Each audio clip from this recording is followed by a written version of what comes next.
The walls are finally beginning to close in around everybody in Euphoria. Episode 7 didn't just feel like another chapter in the season. It felt like the moment where every lie, every betrayal, and every dangerous decision started crashing into one another at full speed. Rue is now trapped between the DEA and Alamo with absolutely nowhere left to run. Cassie is beginning to realize that fame comes with a price that's much darker than she imagined. And Maddie may have just made the biggest mistake of her entire life by getting deeper involved with people that operate in a world far more dangerous than influencers and creator houses. But the biggest thing about this episode was the feeling that nobody is truly safe anymore. The show spent so much time building tension this season, and now it feels like it's finally ready to explode. From the ending with Rue desperately trying to escape while being hunted down, to Nate spiraling even further into self-destruction, there was this constant feeling of dread hanging over every scene. And honestly, this might have been one of the darkest episodes the show has ever done.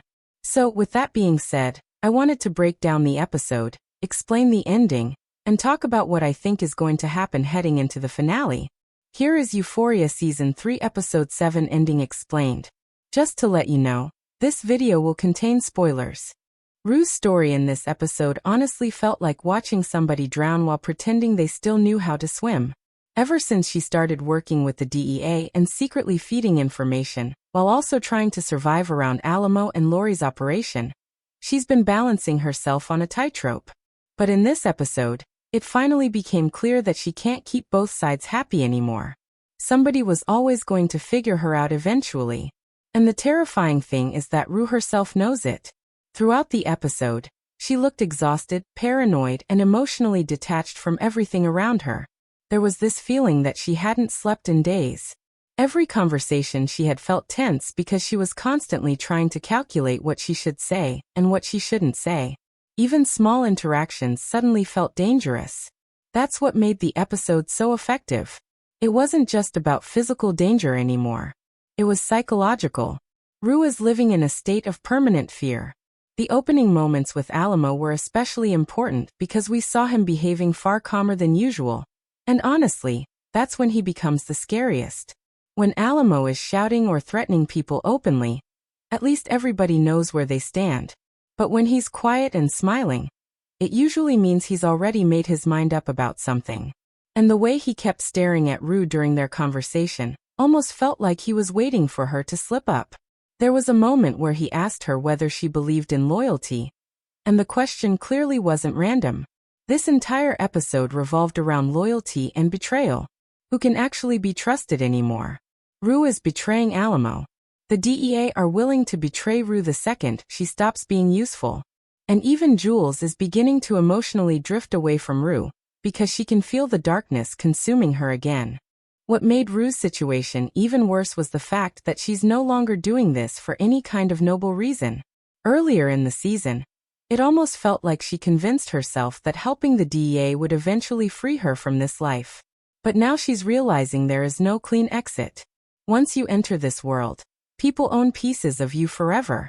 That scene where she sat alone in the bathroom staring at herself in the mirror felt symbolic of that.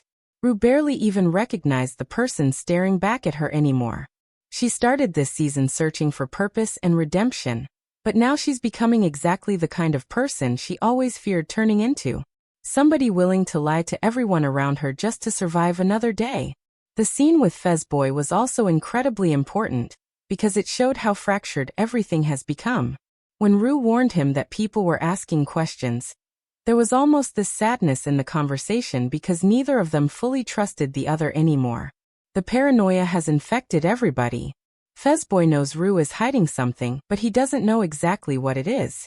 And Rue knows that if Alamo gets suspicious enough, everybody connected to her becomes a target. That's why the ending of the episode felt so terrifying. Rue wasn't just running for herself anymore. She was running because she finally understood that the people around her could die because of her choices. The final sequence was honestly one of the most intense scenes the show has done all season. After learning that somebody inside Alamo's crew had been feeding information back to him about Rue's movements, she realized too late that she had been set up. The moment she got that phone call and heard nothing on the other end except breathing, you could immediately feel that something terrible was about to happen. And when the cars started appearing behind her while she was trying to leave, the tension completely skyrocketed. The show did such a good job at making Rue feel trapped. Every street suddenly looked empty. Every turn felt pointless because there was nowhere safe left for her to go. But what I found most interesting about the ending was that Alamo still hasn't killed her. Just like the grave scene earlier in the season, he seems more interested in psychologically destroying Rue than immediately getting rid of her. He wants her terrified. He wants her exhausted. He wants her constantly looking over her shoulder, because fear is a form of control. And honestly, that might be even worse than death for Rue because she's already emotionally collapsing under the pressure of everything happening around her. The final shot of Rue hiding underneath the bridge while hearing cars searching above her almost felt symbolic of her entire story this season. She's beneath everybody now. Buried under lies, addiction, manipulation, and fear. And the scariest thing is that I genuinely don't think she sees a way out anymore. Cassie's story in this episode honestly felt tragic because for the first time all season, it seemed like she was beginning to realize that the dream she chased so desperately might actually be destroying her. Earlier in the season, Cassie was completely obsessed with becoming bigger, richer, and more famous no matter what it cost. Every opportunity looked glamorous to her. Every new connection felt exciting. And she kept convincing herself that all of the uncomfortable situations she was putting herself into were simply part of the process.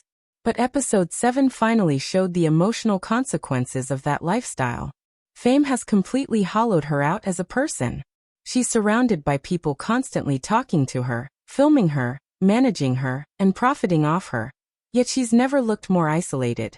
The opening scene with Cassie inside Brandon's creator house really highlighted this perfectly. Everything looked polished on the surface. Expensive furniture, cameras everywhere, luxury clothing, people constantly laughing and partying. But underneath all of that, there was something deeply artificial about it. Nobody there actually cared about one another. Every relationship felt transactional. Brandon doesn't see Cassie as somebody he loves or even truly respects. He sees her as profitable. Somebody that can increase engagement, attract attention, and bring more eyes onto the brand that he's building. And the terrifying thing is that Cassie knows this deep down, but she keeps ignoring it because she's addicted to the validation that fame gives her. There was a really important moment when Cassie was filming a live stream, and she suddenly froze after reading the comments flooding in. At first the comments were praising her, complimenting her appearance and obsessing over her relationship drama. But then the mood shifted. People started mocking her, calling her fake, desperate, and embarrassing. And you could see the panic in her face immediately. That scene represented the entire danger of internet fame. The same people that build you up can destroy you overnight. Cassie has based her entire self-worth around attention, which means the second that attention becomes negative, her entire emotional state begins collapsing. What made it even darker was the fact that Maddie could clearly see it happening. Throughout this episode, Maddie almost felt like somebody watching a car crash in slow motion. She knows Cassie is spiraling, but she's also benefiting financially from her success, which creates this really uncomfortable dynamic between them. There was a conversation where Maddie told Cassie to stop reading comments and focus on the bigger picture. But honestly, it didn't feel supportive at all. It felt calculated. Maddie understands how the industry works now.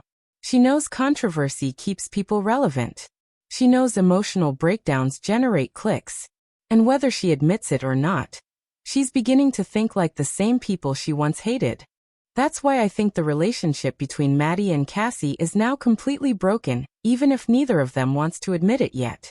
Earlier in the season, there was still some emotional attachment there.